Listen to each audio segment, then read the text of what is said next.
Welcome to episode 170. And a couple of episodes ago, I talked about why scaling a business can feel harder than starting one. And today I want to continue that conversation, but in a more practical way, because once you can see that growth is starting to create a bit more complexity, the next question is, okay, so what do we actually do about that? And this is one of the places that I'd look first is at those people processes that sit underneath the business. So this isn't really an episode about automation. I've talked about that before. This is the step before that where we actually look at what is actually causing the friction, what keeps being repeated, and which people processes need to be made clearer before you decide whatever technology or automation is the answer. And I know that processes doesn't sound particularly exciting, um, but I'm not here to, tell you to create a huge manual that no one's ever going to read or SOPs or anything like that. What I mean is the way that things happen in your business every day. So how do you hire someone? How do you onboard them? How do you have performance conversations? How do you keep track of compliance? How do people know where to find things? So, this is where our processes in small to medium-sized businesses really start. And unfortunately, they're often living in someone's head or their inbox or maybe their good intentions. And all of that can work for a while, especially when the business is smaller. But as the business grows, it gets a lot harder. And it's not because people aren't trying, it's just because, memory isn't a process. The founder being available to answer every question is definitely not a process. And there's some recent research from the Council of Small Business Organisations that talks about the pressure small business owners are under, rising costs, workforce challenges, and just that general increase in complexity. And to be honest, I don't think most of us need a report to tell us that. We're living that every day. But this is why process optimization can matter. Not because we want to make our businesses more corporate, but because people are already busy.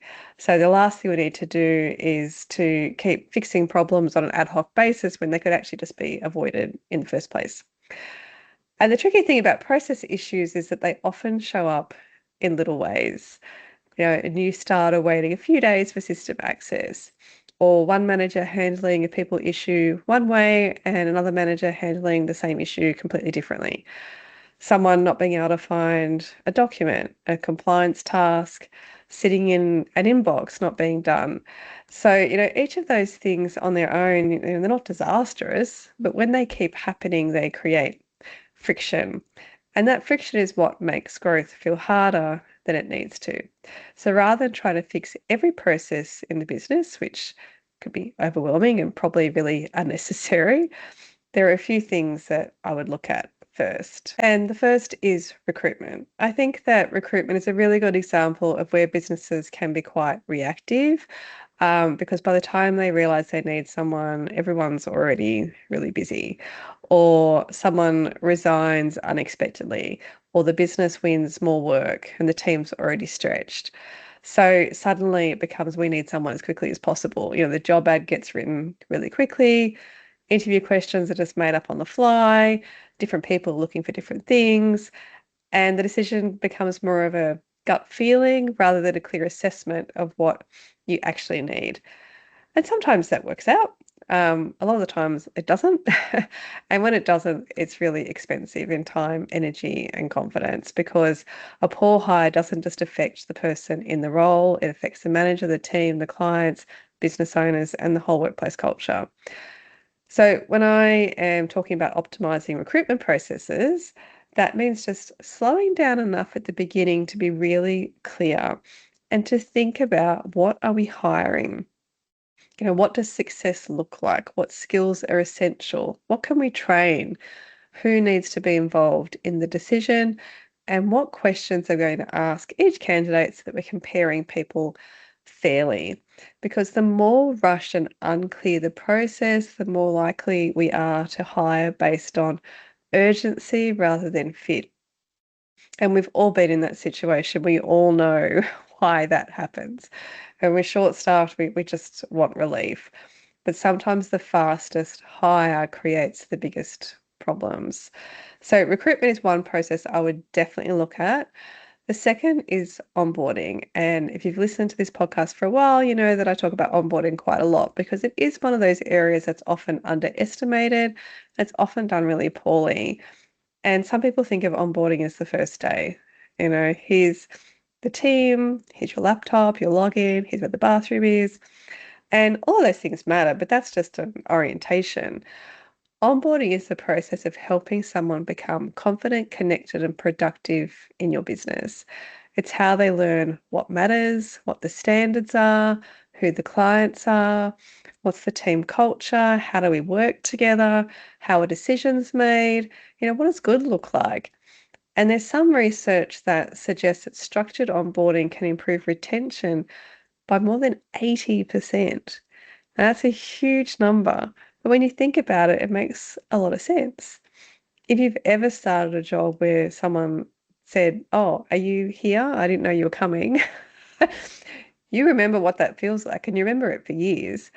So when that sort of onboarding process happens, and that's an extreme example, but even a little bit less than that, the new employee doesn't want to be difficult. They don't want to ask too many questions. They're trying to work out where things are, who does what the expectations are. And meanwhile, as the manager, you're assuming everything's fine. So the weeks go by, person's still trying to, piece everything together, and it's really tiring for the employee.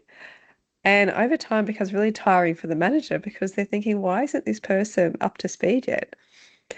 Whereas when onboarding is structured, people will settle in faster. They know who to go to, what to focus on, how their role fits, and managers don't have to keep explaining things over and over again. So if your new starter's taking longer than you'd like to get up to speed, or if every onboarding experience completely depends on which manager they have, that's a good process to review. And it doesn't need to be a huge software program. It can be a simple checklist, the first week plan, then 30, 60, 90 days, who should the person meet, some clarity on what they should know by the end of week one, month three. And, all of those things just make a really big difference. The third area to look at is performance management. And I'm not talking about performance management necessarily in terms of formal warnings and difficult conversations and paperwork. I'm just talking about the normal rhythm of conversations between managers and employees. So how do people know what's expected? How do they know how they're going? How do managers give feedback? How do issues get picked up early? How do we make sure people aren't surprised 6 months later by something that could have been discussed in week 2? And there's some research from Gallup that says that managers can account for around 70% of the difference in team engagement. Now, it's another big number, but when you think about it, it makes sense because for most employees, their experience of the organization is filtered through their manager. That's the person they hear from most often, that's who explains the priorities, who gives feedback, who they go to if they're struggling. So if managers are inconsistent, the employee's experience is inconsistent. And I'm not blaming managers. Managers carry a lot.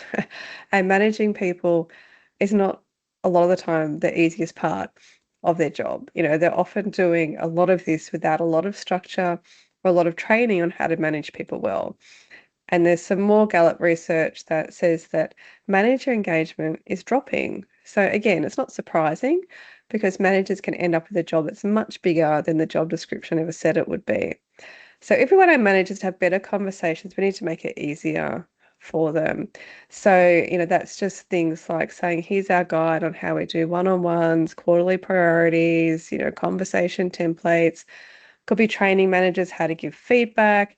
It's just the point is that performance should just be a normal part of business conversation and not just what we talk about when things go wrong. So at the end of the day, people are people, workplaces are workplaces, and they're not always easy to manage, but a process will make it easier. Another one I'd like to quickly mention is compliance. And I know it's not very exciting, but it is one of those areas where relying on memory can create problems really quickly. If someone's license needs renewing or mandatory training needs to be completed or contracts or policies are in lots of different places, it's all fine when one person knows how it works. But if that person goes on leave or leaves the business or gets too busy, suddenly the process falls over because a person is not a process. So even things like a simple compliance tracker, clear ownership and reminders, that can take a lot of the risk out of the business. So sometimes it's just having a look at, what are the things that we're actually doing now? So the process probably exists somewhere in the business, but is the process clear, repeatable, and shared, or is it just sitting in one person's head? So if you're thinking, yeah, okay, maybe some of our processes are a bit messy, where do you start? You start by looking at where is the repeat frustration. So where are people asking the same questions? Where are managers getting stuck? Where are new starters getting confused? Where is the founder still being pulled into decisions? Where would the business struggle if one key person was away for 2 weeks? And those questions will usually point you to the process that needs attention first. So choose one area. If recruitment is rushed, then that's where we begin. If compliance is just sitting in someone's inbox, it never gets to it, start there. And then just ask what would make these processes clearer, easier, and more consistent. Because often the businesses that scale well are not the ones with the most sophisticated systems. They're the ones that have enough structure to stop the same problems from happening over and over again. They have enough clarity that managers don't need to guess. They have consistency so employees know what to expect. And they have enough processes so that the founder is not the person that has to answer every question. So good processes don't remove the human side of the businesses, they just create more room for it, because when people aren't wasting time hunting for information, guessing on what to do, waiting for the manager, they can actually spend time getting work done.